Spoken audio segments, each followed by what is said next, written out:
Prometimos en el primer bloque, hablamos de clima, señores. Leonardo de Benedictis, ¿cómo le va? ¿Cómo andamos? ¿Todo bien? ¿Todo bien usted, querido? Muy bien, por suerte. Tengo dos o tres que te tienen alquilado de Benedictis, que te cuentan la cantidad de milímetros que vos pronosticás, que me gritan en la calle. Le erró por 3 milímetros. Bueno, también, le erró por 2 horas. Sí, le erramos por 2 horas. Uno nunca puede saber dónde pasa la tormenta, pero vos sos nuestra medición de que la gente nos mira, porque a cada rato me dicen, che, Bien.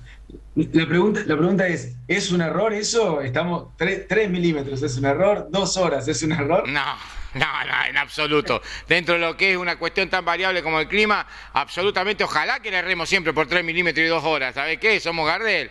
Hacemos la Tal serie cual. granizo en vez de granizo, hacemos la serie, qué sé yo, ¿cómo lo llamamos?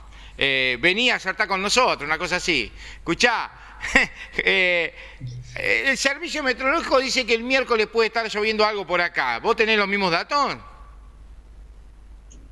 Sí, sí, puede haber algo. Es muy chiquito lo que puede llegar a suceder. Es apenas una lluvia, una tormenta muy aislada. En realidad va a estar recostado sobre Santa Fe y Entre Ríos, que son las zonas que van a tener algo más concreto.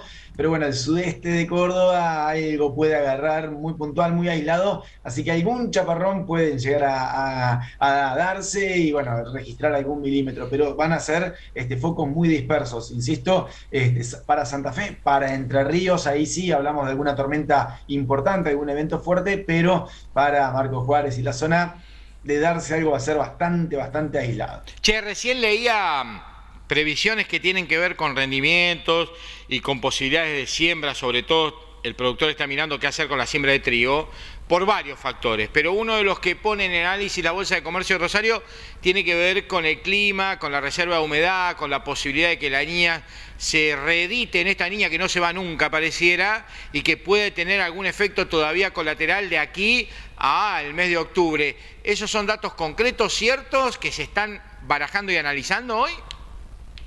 Sí, tal cual, porque bueno, veníamos hablando que iba perdiendo fuerza, de que ya la niña tenía más ganas de irse que de quedarse, pero estamos todavía bajo estas condiciones, incluso hasta se ha reforzado un poquito.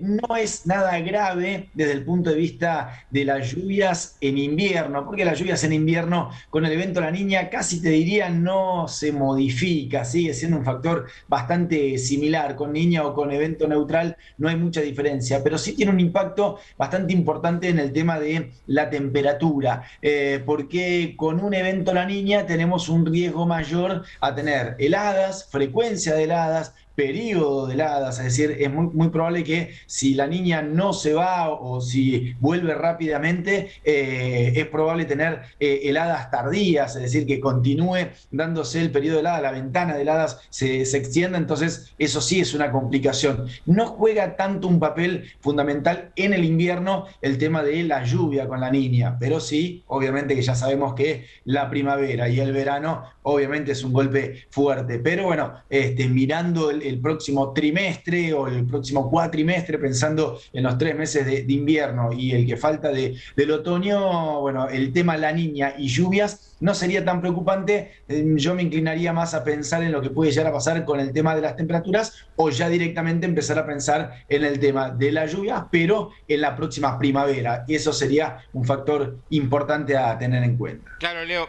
vos explicás claramente que el invierno no, o la siembra de invierno del trigo específicamente no depende tanto de la lluvia, pero la pregunta es técnica.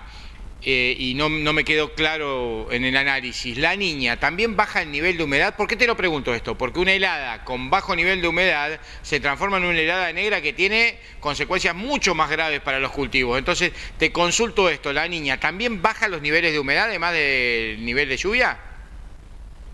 Exactamente, sí, sí, la respuesta concreta es un sí y por eso hacía hincapié el tema de la temperatura, porque la Claro. temperatura, como bien decís, con un bajo nivel de humedad, que es lo que nos va a estar proporcionando el invierno en sí y la salida del invierno, si esto se mantiene, es algo ya que se torna peligroso desde el punto de vista de las temperaturas. En invierno, lógicamente que el tema de una helada es algo cotidiano, es algo que no nos debería asombrar, pero ya una helada con características de poca humedad, una helada prolongada o mucha frecuencia con este tipo de eventos, ya empieza a ser un factor preocupante y por eso era lo que destacaba. Claro, me imagino el escenario de inversión de un productor en el sentido de tener en cuenta esta falta de perfil de humedad que va a haber, teniendo en cuenta que ese perfil de humedad se reemplaza con tratamiento de cultivos, y cuando hablamos de tratamiento de cultivos hablamos de fertilizante, y hoy hablar de fertilizante a un productor es prácticamente hablarle del terror, ¿viste? La película de terror, La Bruja que se viene.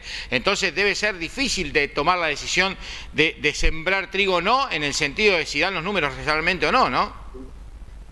Y además el otro temor que aparece más allá del cultivo de fina es si la poca humedad que tengo en el perfil no se la va a terminar quedando el trigo y después no voy a tener absolutamente nada para pensar en la gruesa. Ese es otro aspecto que también empieza a tomar relevancia. Si es cierto que no vamos o que vamos a perdurar bajo los efectos de un evento La Niña, entonces el poco perfil también se termina disipando con el cultivo de invierno. Entonces eso también creo que es otro de los aspectos que está analizando el productor y por eso es que yo creo que estas primeras intenciones de siembra o por lo menos estos primeros análisis que se hacen están reflejando una caída hasta que no haya un buen chaparrón que pueda decir, bueno, entonces ya con esto tiro durante el invierno y después me preocuparé por lo del verano. Bien, Leo, contame, decime entonces, esta semana ¿qué tenemos que esperar?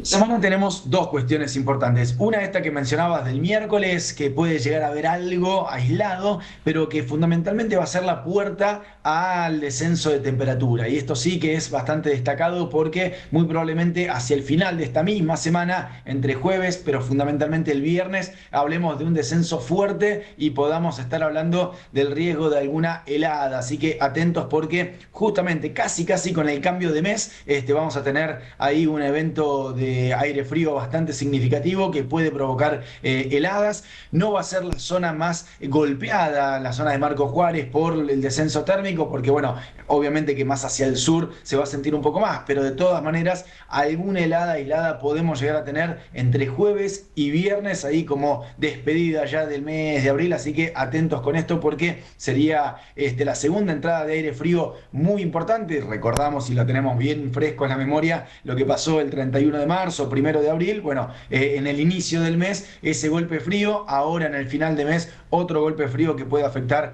con temas de heladas a toda la región. Esos golpes de frío que me decís, me parecen a mí en el análisis, o es algo muy circunstancial, de que la amplitud térmica es mayor de lo habitual, me refiero, hay mínimas muy bajas y máximas que dentro de todo no son altas, pero lejos de la mínima, ¿sí? Sí, exactamente, y eso también es un factor que te hace pensar en que hay poca humedad, porque el tener gran amplitud térmica es porque no tenés humedad. La humedad siempre te regula la temperatura. Entonces, si tenés buen contenido de humedad, la temperatura no va a cambiar tanto, no tenés tanta amplitud térmica. Yo siempre juego con una analogía que por ahí es un poco exagerada, pero sirve para el ejemplo. Pensá en una situación de un desierto, que no hay absolutamente nada de humedad, tenés días muy calurosos y noches muy frías. Bueno, eso es porque no hay humedad que pueda llegar a regular. En este caso, obviamente que mucho más acotado y no tan exagerado, al tener menor humedad presente, lo que hace es jugar tanto con la temperatura, mínimas bajas, máximas altas, y bueno, y ese es un factor que también te está dando pistas de que la humedad también falta en la atmósfera. Abrazo grande, querido. Abrazo grande, hasta la próxima. Chao, papá. Ahí está Leonardo Benecti, el hombre de clima, de agro y algo más. Pausa cortita y ya venimos con el final del programa, ya con los mercados metiéndonos en los detalles de lo que pasó en el día de hoy.